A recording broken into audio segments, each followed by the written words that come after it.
Salam jumpa kembali Bapak Ibu dan Saudara-saudara hari terakhir pada bulan Mei. Besok kita sudah memasuki awal bulan yang baru. Tanpa terasa bagaimana Tuhan sudah memimpin kehidupan kita. Oleh karena itu marilah kita tetap memegang hikmat Tuhan sebagai permata kehidupan. Dan kita tahu bahwa permata itu mahal, namun bercahaya indah. Biarlah karya Tuhan juga selalu bercahaya dalam kehidupan kita. Bacaan firman Tuhan dari kitab Amsal pasal 3 ayatnya yang ke-5 sampai dengan 15. Kitab Amsal pasal 3 ayat 5 sampai dengan 15. Mari kita akan bersama dengan berdoa. Tuhan Yesus, kami tahu bahwa permata kehidupan kami adalah Engkau yang bercahaya, yang menopang, yang menuntun kehidupan kami sehingga kami tetap menjadi orang-orang yang berguna di tengah kehidupan dunia ini. Walaupun kami banyak mengalami pergumulan, tetapi ketika kami bertopang pada hikmat firman Tuhan, maka firman Tuhan itulah yang menjadikan hidup kami indah. Oleh karena itu ajarkan kami senantiasa bersyukur untuk setiap kebenaran firman yang kami terima dan yang menguatkan kami. Berkaryalah ya Tuhan, berkati hamba-Mu. Inilah doa kami dalam nama Tuhan Yesus Kristus. Amin. Percayalah kepada Tuhan dengan segenap hatimu, dan janganlah bersandar kepada pengertianmu sendiri.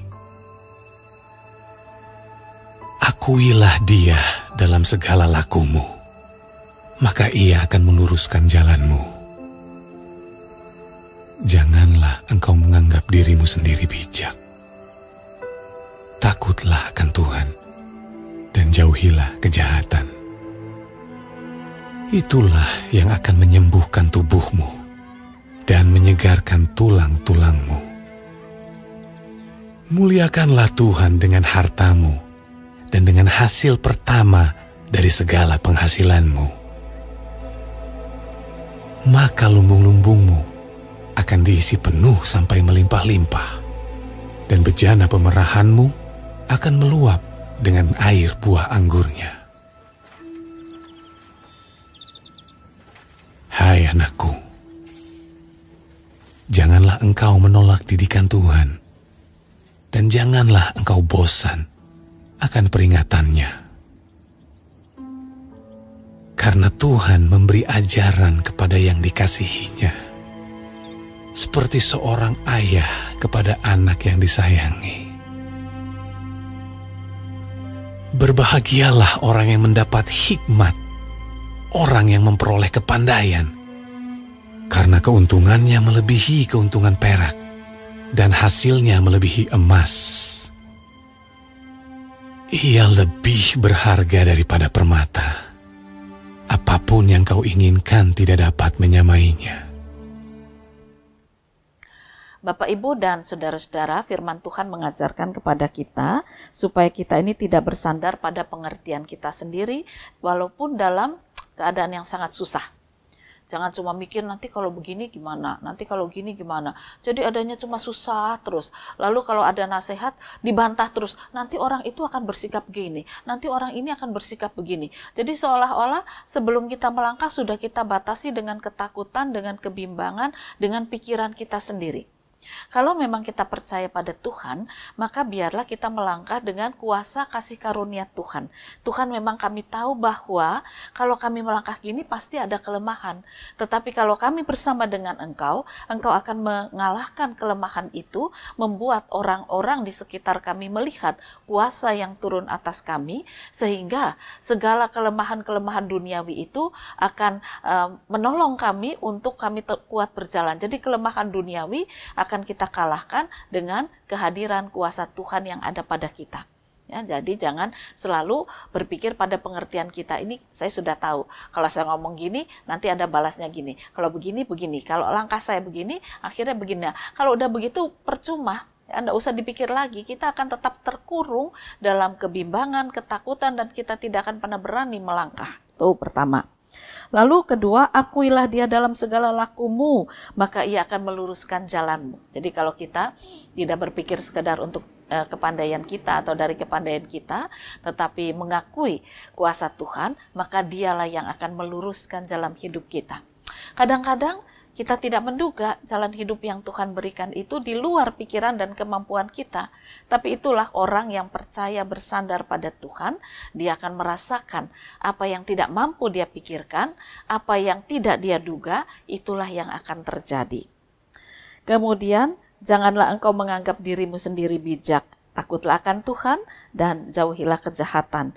Itu yang akan menyembuhkan tubuhmu. Jadi orang yang selalu berlaku lurus, baik, benar itu walaupun mungkin bagi dunia ini orang bodoh, miskin dan ya ditertawakan. Tapi kita punya hati yang tentram dan bisa menikmati kehidupan dengan baik. Itu contohnya sudah banyak ya, nggak peduli apa kata orang.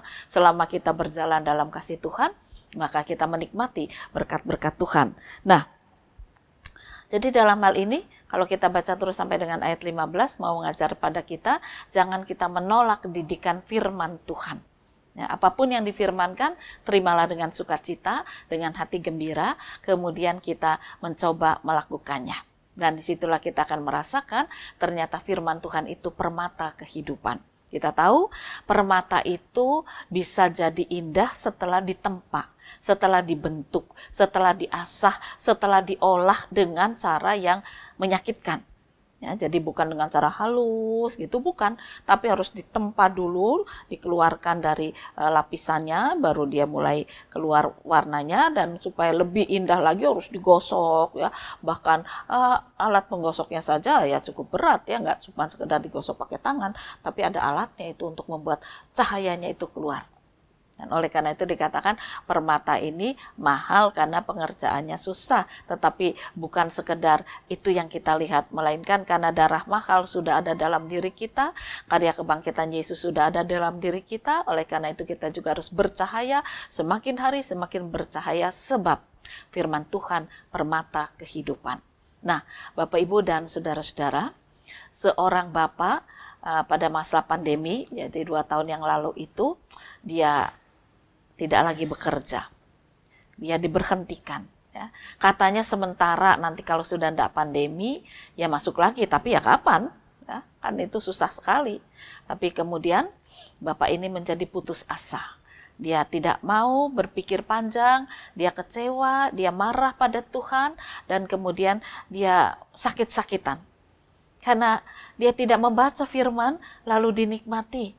Dia menganggap Tuhan itu kurang adil. Kenapa dia yang masih punya anak kecil yang dikeluarkan? Kenapa bukan orang lain? Jadi dia tidak melihat bahwa di balik itu sebetulnya Tuhan sedang berkarya atau sedang bekerja. Ya. Dia mengabaikan kebenaran firman, dikatakan badannya sampai kurus, pikiran, tapi dia nggak semangat, disuruh ini, suruh itu, selalu menolak, selalu alasan, selalu itu tadi, alah percuma, masa pandemi gini aku kerja ini ya begini, aku kerja ini begini, ya akhirnya keluarganya morat-marit, tubuhnya sendiri juga semakin susah. Nah, pada saat seperti itulah kemudian istrinya berkata, kita tidak boleh terus seperti ini. Kita harus mengubah pola pikir. Ya ini keluarga akan hancur kalau begini. Lalu istrinya mulai berjualan. Saudara-saudara, apa yang dia jual adalah makanan sederhana sebetulnya. Ya, bukan makanan-makanan mewah yang mahal, enggak. Makanan-makanan masyarakat biasa. Lalu dia jual di tengah suasana pandemi seperti ini. Dia tawarkan pada tetangga-tetangga, dia katakan, ya memang ada banyak orang yang tidak boleh keluar, tetapi ya saya harus berjuang untuk bisa ke pasar, untuk mengolah dan untuk menjual. Saya akan menjaga diri supaya tidak kena waktu itu ya, tidak terserang virus COVID.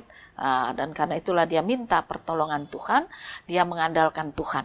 Apa yang harus saya jual? Modal cuma pas-pasan. Tapi saya percaya kalau Tuhan bekerja tidak ada yang mustahil. Saudara-saudara, istrinya ini jual, kalau di Solo itu ya makanan ini cukup dikenal gitu ya. Tapi mungkin orang luar Solo nggak terlalu kenal, mungkin ada yang tahu, namanya cabuk ramba. Nah ini makanan sederhana, cuma dari ketupat dikasih bumbu gitu ya. Nah ketika dia jualan itu, dia tawar-tawarkan, akhirnya ya dia berhasil sampai dengan hari ini. Dan itu menarik, karena apa? Karena dia jualannya itu makin lama, makin banyak, makin dicari orang. Nah, kemarin saja saya ke sana dan saya lihat bahwa dia sudah tidak lagi duduk di pinggir jalan di bawah pohon, tetapi dia sudah pakai meja, sudah pakai tempat yang lebih rapi, dan orang datang berkunjung ke sana cukup banyak, ngantri. Ya, Jadi diawali ketika dia tidak berpikir sesuai dengan pikirannya. Suaminya berkata, percuma, pandemi seperti ini sopo sing mau jajan. Siapa yang mau beli daganganmu, gitu ya. Nah, lalu istrinya berkata, ya gimana, saya cuma bisanya ini. Tapi kalau ini saya lakukan bersama dengan Tuhan, saya percaya Tuhan akan memberikan berkat-Nya. Mungkin kita awali dengan sedikit demi sedikit, tapi kemudian berkat-Nya akan mengalir mencukupkan. Nah, dikatakan setelah beberapa bulan dia berjualan, bosnya itu manggil lagi. Tapi yang dipanggil ini bukan yang suaminya. Karena si bos ini lihat, wah suaminya ternyata orang yang cepat putus asa. Ya. Ternyata bukan orang yang punya hati yang gigih. Lalu dia malah tawarkan istrinya yang suruh kerja. Ya, kamu kerja aja tempatku. Lalu istrinya bilang, terima kasih, saya sekarang sudah punya pegangan. Kalau mau ya suami saya suruh kerja lagi. Kalau enggak apa-apa. Karena suami saya sekarang pun sudah mulai bangkit. Ketika dia melihat apa yang dipikirkan penuh dengan ketakutan, sekarang tidak terjadi. Usaha istrinya itu mulai menghasilkan buah. Nah, disitulah dia mulai diubahkan juga. Dia katakan, aku memang salah. Terlalu minteri Tuhan. Karena aku anggap Tuhan itu nggak ngerti. Kalau jualan ini di tengah pandemi ya mesti nggak laku. Itu aku minteri Tuhan. Aku salah. Dan aku minta ampun. Ternyata ketika ibu jualan atau istrinya jualan di tengah pandemi seperti ini, walaupun itu cuma makanan rakyat biasa, tapi ternyata itu menjadi berkat. Karena makin lama makin dikenal orang, apalagi dikatakan kemarin, Bu, waktu Lebaran, wah saya diberkati Tuhan banget. Ya. Banyak orang-orang yang pulang itu mengenal, cari dan cari gitu ya. Akhirnya ya dia memang siap, dia jualan.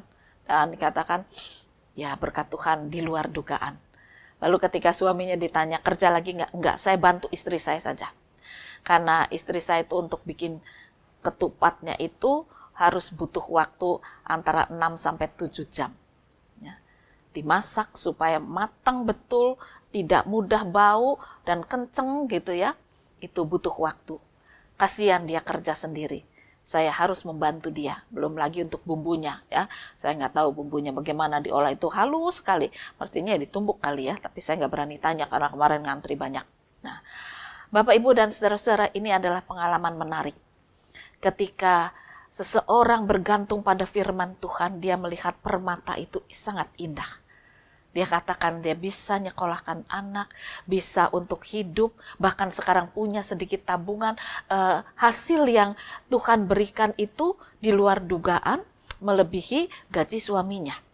Ya, di tengah suasana pandemi, kalau kemarin sih jangan dihitung ya, karena memang itu ekstra Lebaran itu.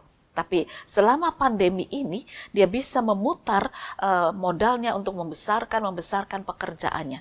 Inilah permata yang semakin indah.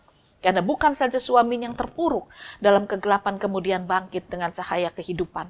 Dia katakan, saya sudah minteri Tuhan, saya minta ampun sungguh Tuhan. Ternyata di luar dugaan, pikiran saya tadinya sudah jelek, percuma. Tapi ketika istri saya menjadikan firman Tuhan sebagai permata, permata itu sungguh muncul. Cahaya kehidupan sungguh menerangi hidup dan memberikan kekuatan. Sekarang suami istri itu bekerja dengan baik, dengan sukacita, dengan riang, dengan gembira karena dia tahu mereka sudah ditempa. Dan mereka katakan, ya penempaan ini pasti akan ada lagi. Karena sekarang ada mulai banyak saingan.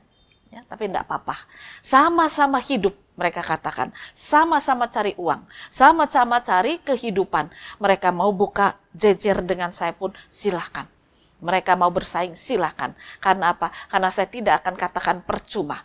Saya tahu bahwa ketika permata kehidupan Tuhan melalui firman-Nya berkuasa, saya tidak akan dipenuhi dengan ketakutan, melainkan semangat.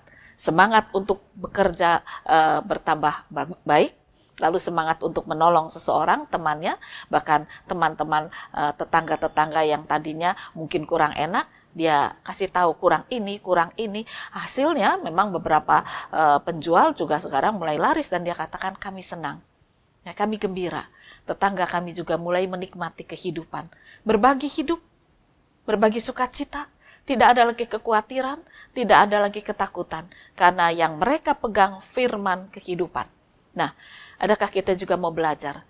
firman Tuhan itu permata kehidupan. Kalau kita berpegang pada janji firman Tuhan, maka Tuhan akan membuka jalan untuk kehidupan kita. Sederhana.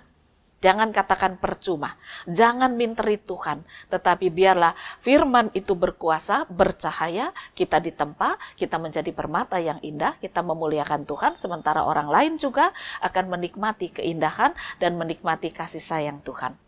Selamat menikmati permata kehidupan. Tuhan memberkati firman-Nya. Amin. Mari kembali kita akan berdoa. Bapa di surga, memang seringkali kami berputus asa dengan mengatakan percuma. Kami menganggap Engkau tidak berkuasa. Kami mengecilkan kasih dan kebesaran-Mu. Ampuni kami. Biarlah sekarang kami berpegang pada firman kehidupan, menjadikan permata dalam diri kami, cahaya kehidupan, penuntun, langkah yang benar untuk kami menatap hari esok. Dari apa yang kami katakan percuma, ternyata Tuhan bisa berkarya besar. Sekarang biarlah kami melihat pekerjaan Tuhan semakin nyata. Ampuni segala kesalahan kami, kuatkan kami untuk kami tetap setia. Dan kami bersukacita di dalam keindahan firman yang menjadi permata kehidupan. Berkaryalah ya Tuhan. Inilah doa kami dalam nama Tuhan Yesus Kristus. Amin.